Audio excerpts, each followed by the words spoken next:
This is Scott Turken, and you are in the press row. Welcome to the Press Row.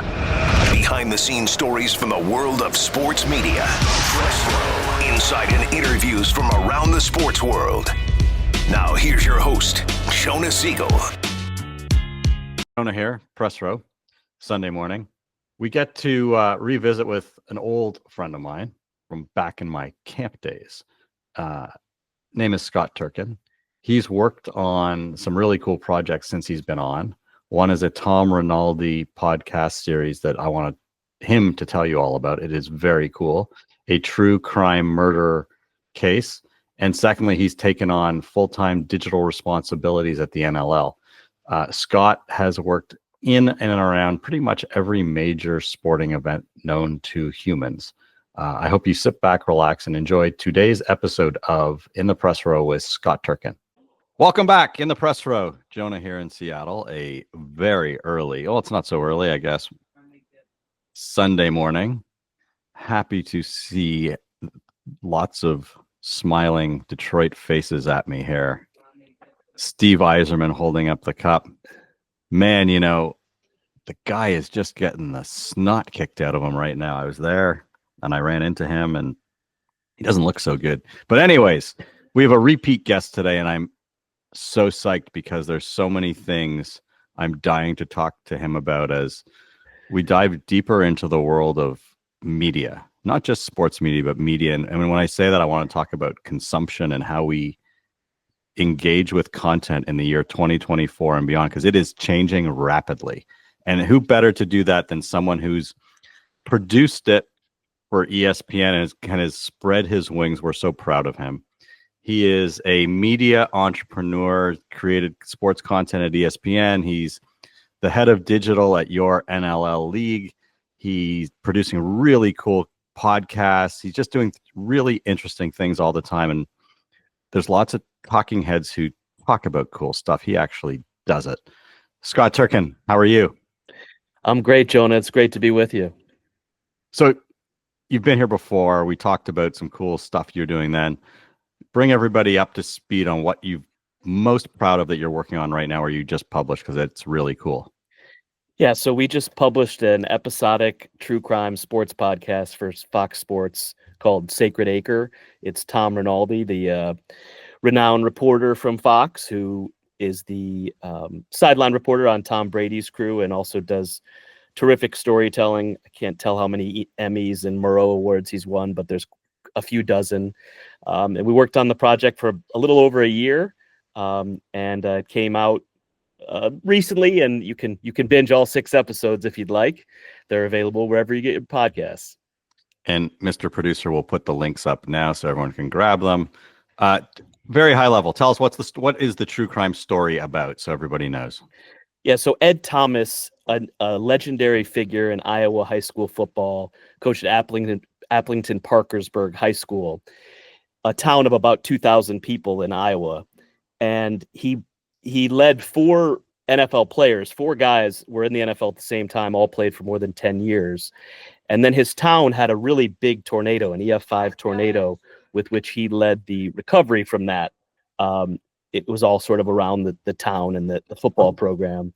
And then after their great season leading the tornado, he was murdered by a former player who had schizophrenia and basically mistook him for being the devil. And after he was murdered, his family incredibly graciously said that it was important to pray for the family of the murderer. So that theme of forgiveness is a really powerful theme.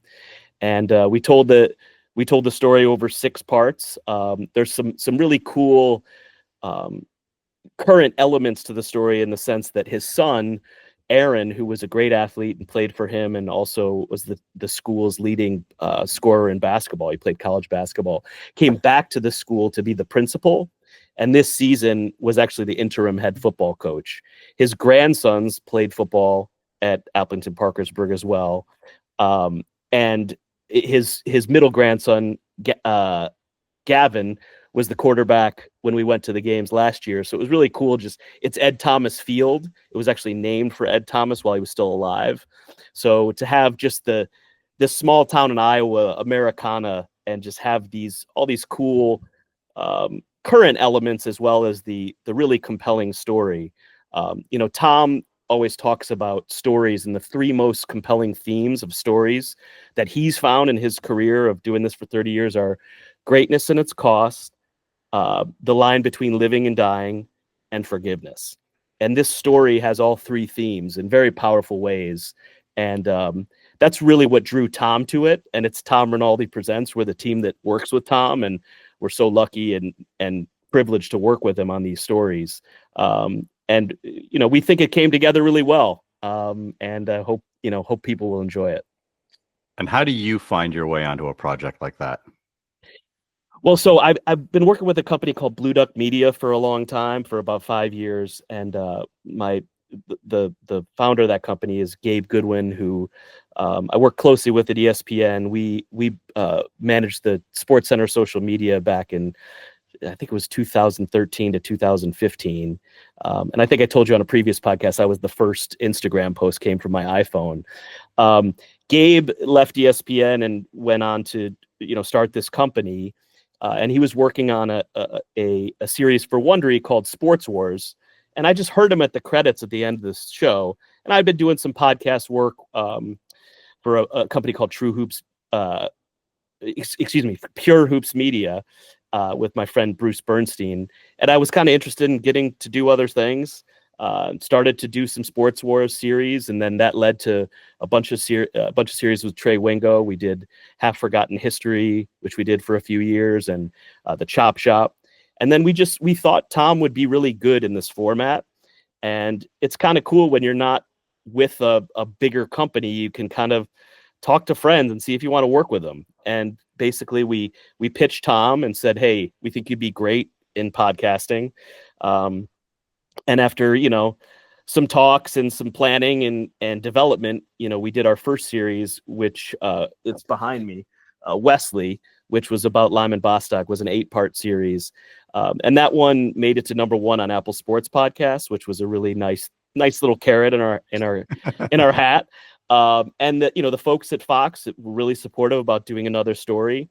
And so we kind of ideated on a few concepts or themes, and we came to the story about Ed Thomas, and that's where we are. I think I was going to make a statement, but first I'm going to ask a question because I know you so well. When you got to Iowa to do this, how many times did you look at someone and say, is this heaven? No, it's Iowa, because you had to have done that, right? The Field of Dreams reference had to have come up. Yeah, it's funny because Tom has covered, if Fox does a Field of Dreams game, they've done it a couple summers. Asking, right. Yeah, and we flew into Minnesota, and you just sort of think it in the back of your head, as you're driving through the cornfields on these smaller roads, 2-lane roads. But in fact, Butler County, which is where Applington Parkersburg High School is, the entire county doesn't have a traffic light.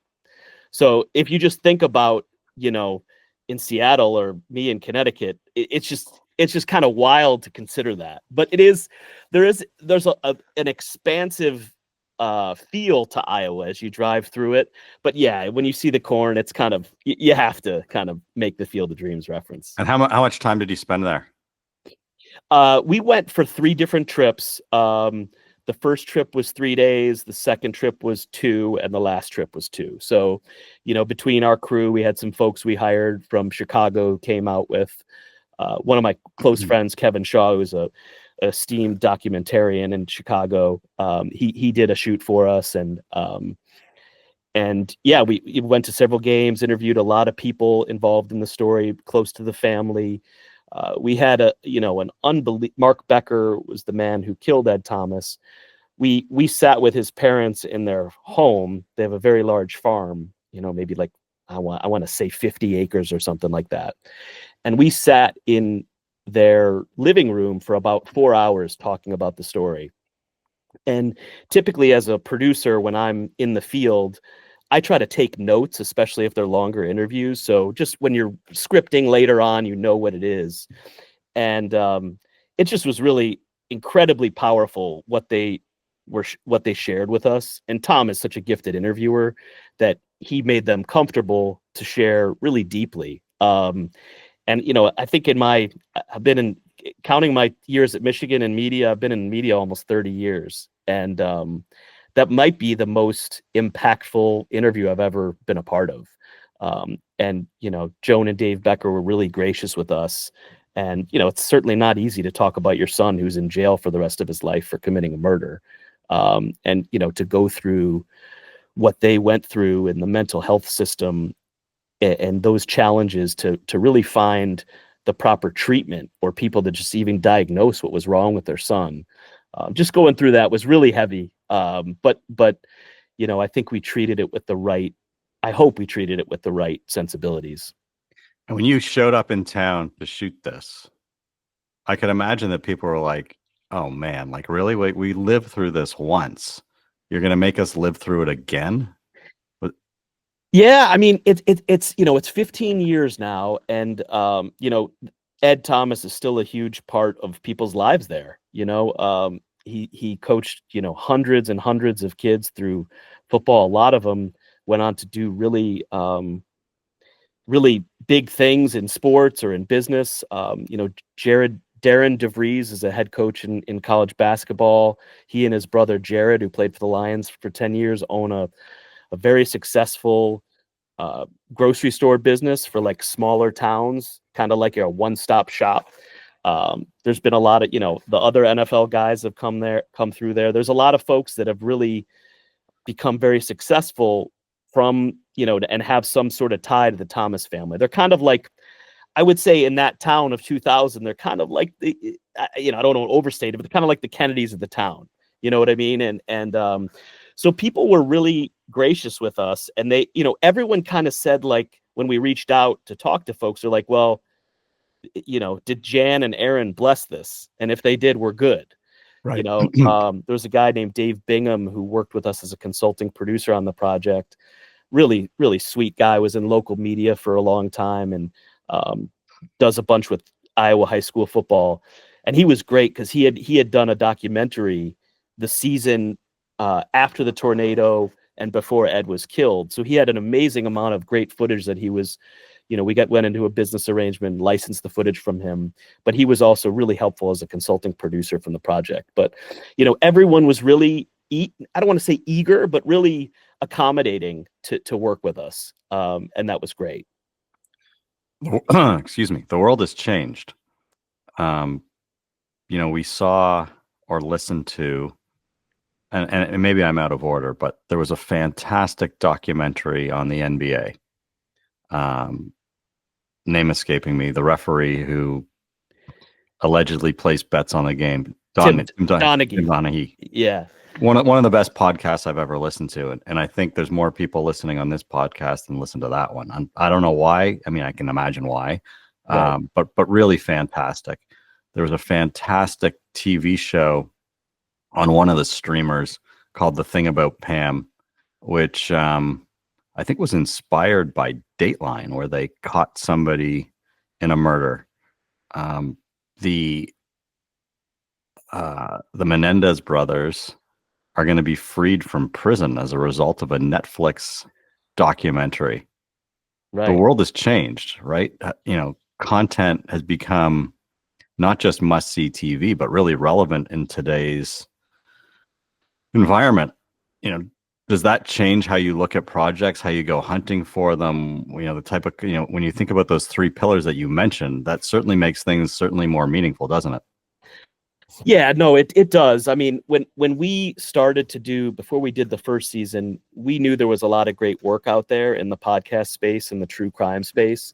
And, Tom is a student of everything he does. And the reason why he's so good is because he really dives in to see, you can't be great at anything if you don't have sort of a sensibility of what you think is great. So, we listen to S-Town, which is probably the most successful podcast ever, Crime Town, which is amazing, They had one about Providence and one about Detroit, and Wind of Change was a great show. These were all sort of out there. Crimetown and S-Town were older. Wind of Change, I think, was right around when we did our first season with Tom. And there are others like, In the Dark, which is a really investigative series, which the New Yorker now has. But we really were just students and listened to a ton of stuff. And then we talk about like, hey, this sounds like Goodfellas. Like Crimetown, Providence. I would highly recommend it to anyone who has an interest in the mob. There was essentially the Buddy Cianci was the mayor, and he was connected to the mob. Victor, I think it was Patriarca is his name. He was this huge mob guy back in the 70s and 80s who Whitey Bulger, there's been like 10 movies made about him. Whitey Bulger had a kick up to this guy, right? So Providence was like a great mob town. And the way they told the story and mixed the two, the mayor who was crooked and tied to the mob and just kind of how it was just amazing how it all flowed. And we got a lot of inspiration from that. We work with a guy named Steve Porter, who's our sound designer, really kind of a creative director of our project. And he does original scoring and mixing for our projects. And he really has done an amazing job of bringing things to life so it sort of feels like radio theater. And I think that's what we aim to do. And, part of that was just us being sort of students. Okay, what's out there? What was on, best podcasts of 2021, whatever it was when we did this. And, I think that there's definitely a big appetite for that kind of content out there. True crime. I was on Netflix last night looking for something to watch late, and I saw like the documentary on that hatchet hitchhiker. The hitchhiker with a hatchet who became like a serial murderer. There's so many themes like that. I don't think because we're, tied to sports and working with Fox Sports, we wanted to have a sports theme. But, when we were looking for stories, we actually started on another story, which I can't really, we worked on it for a few months, and the main character who was in jail, pulled out at the sort of the last minute, and we pivoted to work on this story. I'm glad we did, because I think it was such a great story and really really meaningful to work with the folks who were impacted by not only Ed's life but also his death and the aftermath of it. Yeah, it's fascinating, because dare I say that how we used to consume this type of content, we grew up going to a theater to watch Goodfellas. It's really hard to find a movie to go watch in the theater. And I would go, and I have the AMC app, and I open it up and I look, and I'm like, nope. Like, it is really hard. And with all the streamers at home and a 65-inch TV or an iPad, it's really easy. So are you guys actively hunting for the next project now? We're hoping that there will be more. With Tom, again, this one wasn't quite number one, but it made it to the top 10 on Apple Sports Podcasts and got a nice bump when Tom appeared on Fox and Friends, the morning show, and also Big Noon Kickoff, which, I worked on Game Day for 8 years, but I love college football, and Tom has certainly been a huge, and my friend Chris Felica have been a huge boon to that show, and they do great work there now. So yeah, when you sort of had a little bit of visibility with those shows to a large audience, we saw a really nice uptick. I hope that the folks at Fox want to do more stories like this. They're really, and I hope Tom does as well. They're really, I think probably the best part about it is, whenever you work on something that is of a big scope, it's hard not to become totally invested in it. You know what I mean? It's not a transactional piece of work. Right. It's not, hey, I'm going to do a 30-minute podcast with a guy and I'll put it out and then we go to the next one. This is a year-long project where, you really, and a big thing for us, and Tom is really, over the years of working with him, I worked with him for 20 years at ESPN.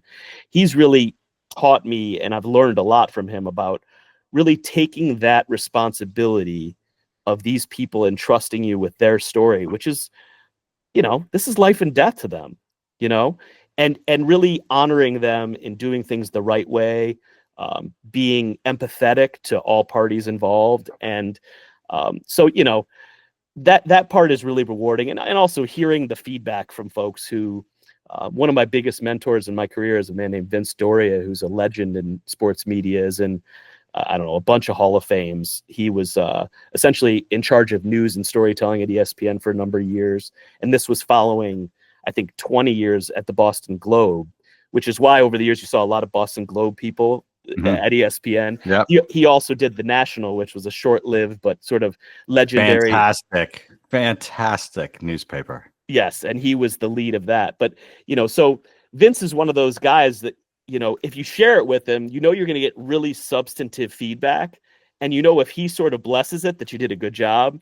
And like hearing notes from him or texts from him or talking to him about the project, that kind of stuff is, I don't know, when there are people you respect who dive into work that you put a ton into, and then they give you that feedback about it, it's really rewarding. So what else has changed dramatically, in my opinion, is how we consume sports content in general. I wrote a blog article about the evolution of hockey consumption in Canada. The legendary, the Dean Hockey Night in Canada is really stumbling, in my opinion. It's become very boring. I was at an event last night, and my phone just exploded. I think I had 100 text messages and tweets after the Maple Leaf game, and everyone just said, "My God, you're right." Like things like that, just at how boring the telecast was. The game was apparently pretty brutal. The Leafs were in St. Louis. I urge you, Scotty, because you do what you do. The Raptors retired Vince Carter's jersey last night. I saw a lot of people sharing that, and they did it at halftime, and they did just a bang up job. That was something to see. But Amazon is now broadcasting a game a week in Canada, and the production quality is really fantastic. Here in the States, as for everyone knows, Scott grew up in Detroit. One of the benefits, I should say, the benefit of growing up in Detroit is you're across the river from South Detroit, from the old song. South Detroit is Windsor. Correct. Canada. So the benefit of living in Detroit is you get CBC, you can get hockey. So you're inundated with hockey coverage, good hockey coverage. The best. So it used to be the best. Right. But you now live in Connecticut. You had ESPN, unbelievable coverage growing up. You were part of it. And now you've got TNT with the boys there doing great stuff. ESPN, I know you're tight with the guys that do it on both network and on ESPN and whatnot. But things are evolving. Things are changing. You go to a college game, and the thing that I was just at the CU Boulder game last week, and a team scores a touchdown. They go to commercial break, 3 minutes and 35 seconds. And then they kick the extra point. They go back to commercial, 2 minutes and 45 seconds. And there's drone cameras flying everywhere. Like, how we are consuming content is really changing. And as someone who's produced it, you must be sitting there going, what am I watching? Like, how is that evolving for somebody like you? Yeah, I mean, that's a great question. I in my house, I recently finally went to YouTube TV after being a DirecTV customer for 20 years. And I wonder if the NFL had anything to do with that. It's the entire reason, of course. It was the entire reason I stayed on to DirecTV and overpaid for many years. But I in my office in my home, I have 4 TVs that are all streaming. So like on any given night on a Saturday, I'll have YouTube TV on one set, Fox Sports on another, ESPN on another, Peacock on another. So the disparate way of which you have to find this stuff is really challenging. But I think once you sort of get into the habit of it, you're good. Like, I'm also a NBA package consumer.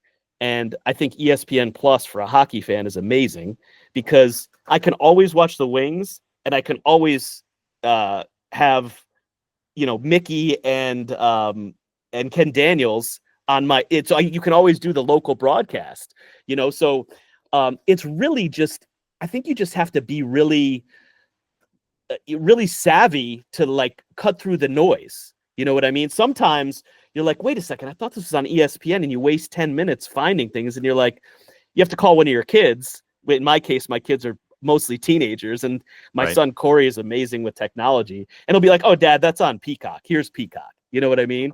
So I think that, but in terms of, the other players that are getting involved, I think that that's good for the game. I mean, Amazon is such an amazing company in a lot of respects. I mean, just as an entrepreneur and an admirer of people who have built things. I mean, I'm a huge Jeff Bezos fan, and I think that anything they do at Amazon is going to be of high quality. And there's a lot of folks that are there that I used to work with at ESPN or have crossed paths with in the business who are super talented. Obviously, they have Herbie and Al Michaels on their Thursday crew, and both of those guys are legends. And although Herbie's a college guy, I think he's such a great broadcaster that he adds to the broadcast. But yeah, I mean, and I know you've had Adnan on. I haven't seen what Adnan is doing now on Amazon, but Adnan's a super talented guy and knows the league cold. So I'm sure his, whatever that red zone is that he's doing, is probably a great value add for them as well. But yeah, you're right. It's not the same as when we were kids, and competition is good, but I think at some point, like the cable bundle, for ESPN was such a huge success for so many years. George Bodenheimer, one of the great CEOs in the history of media, the package was, even if you weren't a sports fan, but you had a cable package, ESPN was included. Right. And your bill went up 10% every year, and that money helped grow ESPN into what it is. But now, there's, everything is so disparate now. At some point, it's got to come together, and there's got to be simple solutions to, all right, I'm going to have an app that's just for sports, or I'm going to have an app that's just for hockey, or just for football, or just for lacrosse on ESPN Plus. We'll talk about that later, and TSN Plus. But I think that there's quite a bit that can be confusing about today's landscape, and I think if you're not really keen on keeping up with it, it can be a little overwhelming. Oh, it is. Listen, if you're not tech savvy and you don't subscribe to Apple TV, Amazon, and then or cable, and you're a sports fan, you're in trouble. Yeah, you got to get smart about how the heck do you find these things. Yeah, and it'll be interesting to see what happens. I think ESPN is planning to go direct to consumer, which I think is a really smart idea. And I'm sure they've been wanting to do that for a long time, but ESPN Plus is a really good service, as we talked about with the NHL and UFC and other leagues, that the NLL and PLL and stuff like that, boxing as well. But yeah, it's to have your premier events available to people on a direct consumer basis, I think, is the way it's going to go for a lot of these providers. And at some point, everyone's going to get together and they're going to have to collaborate to make it easier on the consumer. I agree. So you spend the rest of your time as the head of digital for the NLL. Yes. How did that come to be, and what's that like? So after I left ESPN, a friend of mine introduced me to two guys, a guy by the name of David Sternberg and Joel Feld, who were working at the NLL. Joel is a legendary figure in the business, actually produced Monday Night Football with Howard Cosell and ran Nesson for many years. And they just needed help with their social and digital operation. So I worked with them for a number of years as a consultant, essentially hiring freelance folks throughout North America to do things like clipping highlights, sharing on social media. And I brought a lot of the best practices that I worked with that I implemented or executed upon while at ESPN in a number of leadership roles in digital. And after a few years, they said, "Hey, we'd like to expand your role a little bit more." And build out the team a little bit more. So yeah, we're a growing league, really great product on the floor. I think to someone who's never seen an NLL game, it looks like the NHL, but plays like the NBA. It's super fast. It's physical. There's fighting. There's tons of scoring. These guys are amazing athletes. I'm always floored by the ability they have to shoot with both hands and also do behind the back shots. I think lacrosse is one of the, if not the highest growth sport in North America. It's certainly on a very short list. So it's growing. It's not just a, Northeast private school sport or a, Canadian sport in Peterborough or Victoria or something like that. Right. It's, we're also seeing a lot more of, there's two disciplines in lacrosse. There's the field game, which is what you see in college lacrosse in the States. And then there's the box game in Canada, which, as you know, is the national sport of Canada. Right. And we're seeing more and more folks from play both disciplines. Some of our best players, Jeff Teat is an amazing player who's the leading scorer in our league last year and was the PLL MVP. Josh Byrne, Lyle Thompson, Dane Smith. There's a number of these guys that play in both leagues, Connor Fields. So we're seeing quite a bit of in some of these markets, like Buffalo, which is our back-to-back champions, they have an amazing fan base. Like, you go there a couple hours before the game, people are tailgating. They play at Key Bank Arena, which is where the Sabres play. Right. And a lot of times they outdraw the Sabres. I know the Sabres haven't been a very hot team for a number of years since the Dominic Hasek, Mike Pekka days, but it's still the NHL. Yeah. In Buffalo. So, they're one of our model franchises, but there's a number of, we have a team in Halifax that, sold out its building for, like 12,000 fans. So it's a great product in person. We're seeing that. We're, hoping to grow the digital business more and more as we continue on. We partner with a lot of great tech companies to do what we do. WSC Sports, Grabio, Zoom. There's a lot of these that folks who are in digital in the content space are very familiar with. And it's just about, trying things out and not being afraid to fail. I've worked, especially in social media, at the biggest scale there is in the business. And, that can be a little limiting at times. You're always like, oh, who is this going to piss off? Or which boss is going to yell at me about this? Or is one of our partners going to get upset if we show X? And I think that, you still want to have the right sensibilities. You want to do a lot of the things the same way. But I think it's a little more freeing when you're working with a growing property to try out new things, to try different roles. And we've certainly done a lot of that. I've worked with a ton of great folks behind the scenes. There's a guy that works for me named Dennis Bruzy, who's a real superstar. He's in his early 30s, but he's worked with like the NHL and MLB and Discover. And this guy is so versatile. I think what happens nowadays in content is that everyone that is in school learns to edit. They know how to write. They can shoot. They can do Photoshop and graphics. They can build decks. These are all skills that, you and I, as people who were executives of different companies, had to sort of learn this on the fly. We didn't learn that kind of stuff in school. Right. So I think that utilizing those talents to really help grow. And there's another guy who's now lives in Calgary. He's been working for us a few years. His name's Garrett Eddy. And this guy is he's just an awesome shooter. And, he's a live content creator for us, but he goes to a game and gets these cinematic highlights for us. And they're different than what we show on ESPN Plus and TSN Plus. And then, when we're on linear as well. And that kind of stuff really resonates with fans. The example I like to give is I don't know if you remember this last year, but there was this Joe Burrow shot on the field where he threw like a deep ball in warmups and did this cool little 360 spin. Right. And all that really was someone with either, a small camera or their smartphone that was in the right place at the right time. Right time.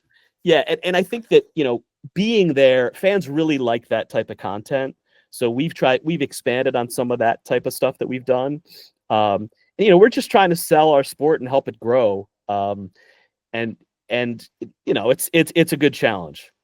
Well, you have the benefit of, first of all, I don't know this, but I'm going to guess it's really affordable. So the family of 4 can go and be fed and entertained for probably under $50.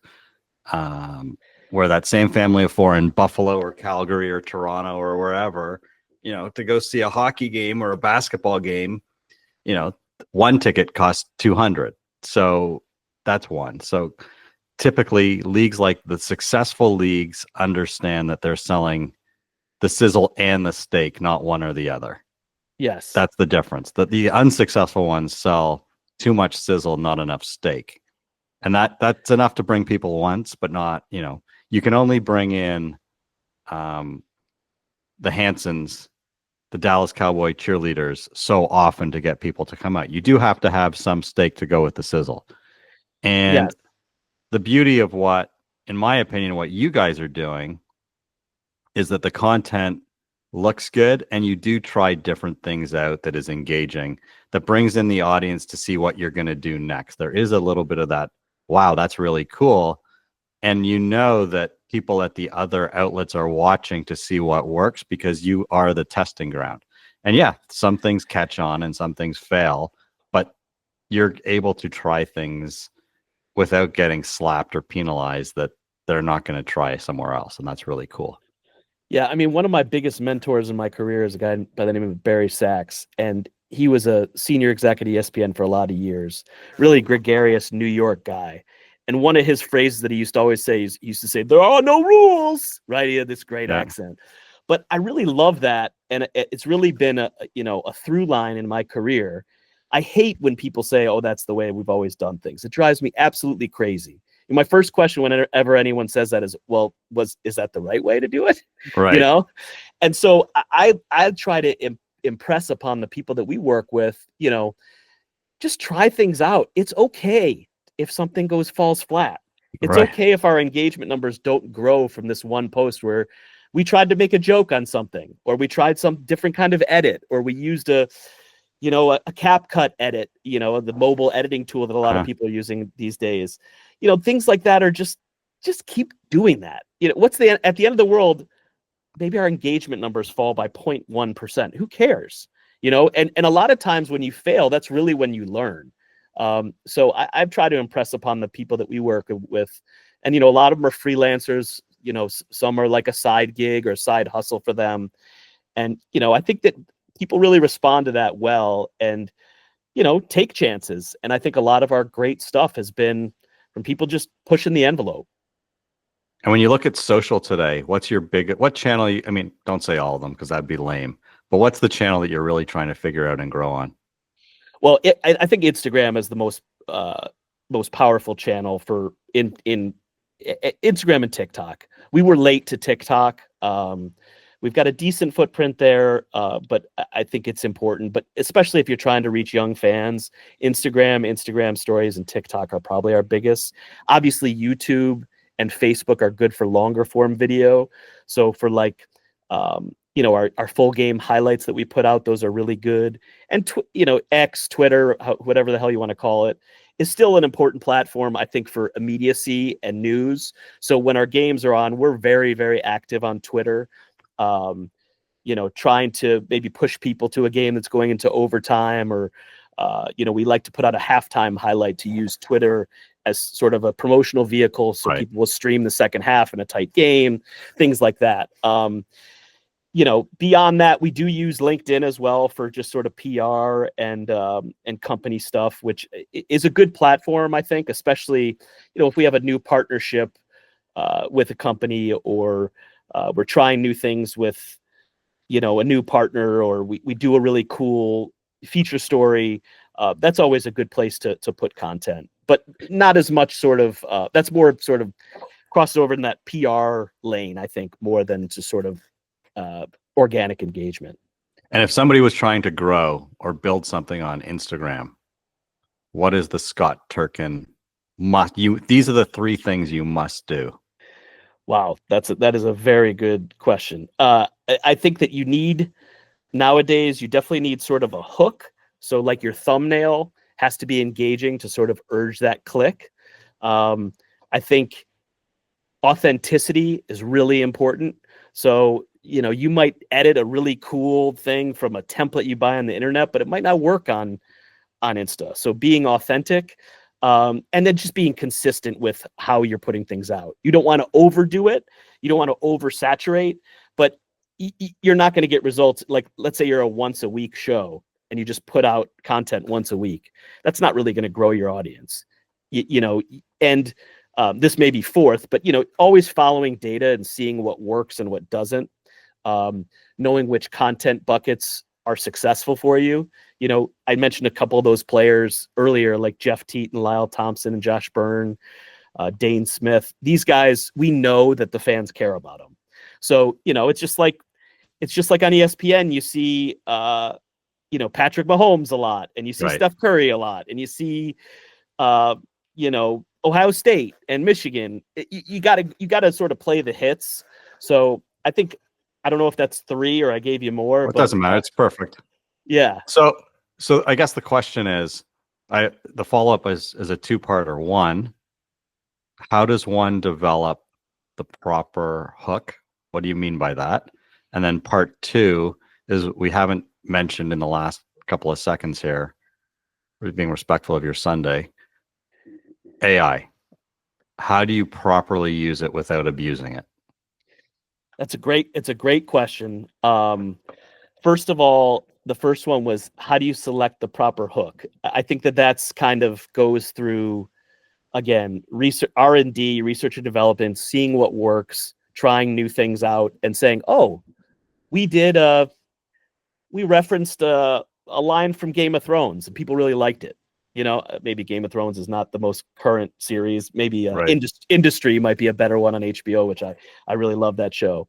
I hate the current season, by the way. I think it's awful. But go on. The most recent season, I'm really not enjoying. Go ahead. Okay, fair enough. But I think you get the point. Knowing, Yes. We do a lot of research to know like who our fans are and what they might resonate with.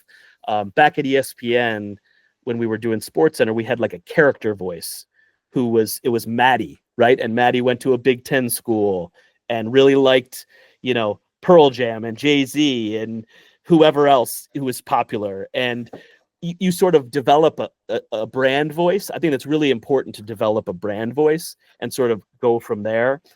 In terms of AI, I can tell you that a lot of leagues are experimenting with AI written articles. So part of my remit at the National Lacrosse League is to also manage the website and the editorial operation. So there's a number of writers who work with us. Some leagues and networks for sports that aren't as and even for some of the sports that are bigger, like MLB and NHL, where they might not have as big of a presence, they're utilizing AI to do like game recap stories. We're utilizing AI in a big way in our highlights operation. We can basically set rules that can determine that automatically clip highlights based on what we tell them. And then, we have media managers or highlight producers who go in and kind of customize it for sharing on social. But that really helps. That's really going to help our operation. Chat GPT is, as a storyteller, if you're looking to tell a story and you just want to start and you just ask Chat GPT, sorry about that ding. You can ask Chat GPT a few questions and get a starting point. I don't think it's complete. I don't think it's absolute. I'm still a little, like back in the day when Wikipedia became a thing, like that was always the first place you went, but it was somewhat unreliable. I think that AI, particularly Chat GPT, can be that sort of first step. It's like, what are the top 10 Maple Leafs Red Wings games? You want to do a package for TSN or whatever. You could probably go to Chat GPT and get a really good starting point.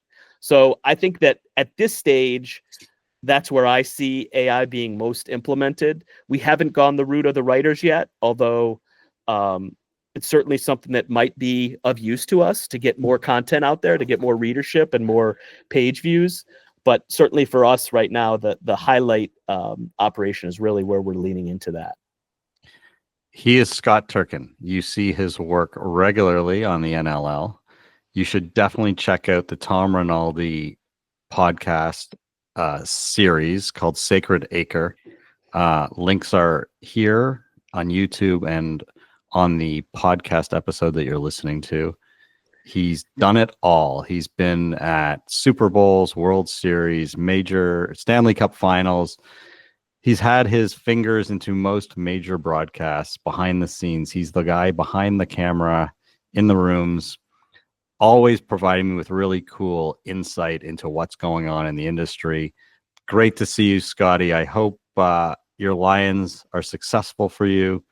I'm very angry with you that the Wolverines lost yesterday, didn't help out our Buckeyes, but I understand that the Buckeyes made it to number 2. Despite, it's good to see you. I hope you and your family are well, and thank you so much for doing this today. Awesome, Jonah. I had fun. Thank you so much. And we will see you next time in the press row. Welcome back. Hope you enjoyed today's episode of In the Press Row with Scott Turken. Lots to consider, lots to think on, lots to go consume. It's not very often that I send you to go listen to something or watch it. I really urge you to go check out the Tom Rinaldi series. It is really, really good. There's so much true crime stuff out there. I'm trying to help you kind of navigate to something that I think is really interesting and really well done, captivating, if you will. Food for thought. I am not the world's greatest NLL fan. That doesn't mean you shouldn't go check it out. I'm now going to start trying to watch Scotty's work. It's a really fun, interesting league. They are trying new things on the digital front that I think are going to be more present in the forefront as we develop our watching and listening skills down the road in other leagues. Scotty's really smart and he knows what he's doing, so you should definitely check it out. If you would like to appear here on the press row, or you'd like to advertise, or you just want to get in touch, you can email me at jonah@yyzsportsmedia.com, or you can reach me on any, and I mean any of the social media channels. My handle is always the same, at @YYZSportsMedia. As always, please subscribe on YouTube or any of your podcast streaming services. I appreciate you watching. Please comment, please reach out, and have an awesome day. Till next time.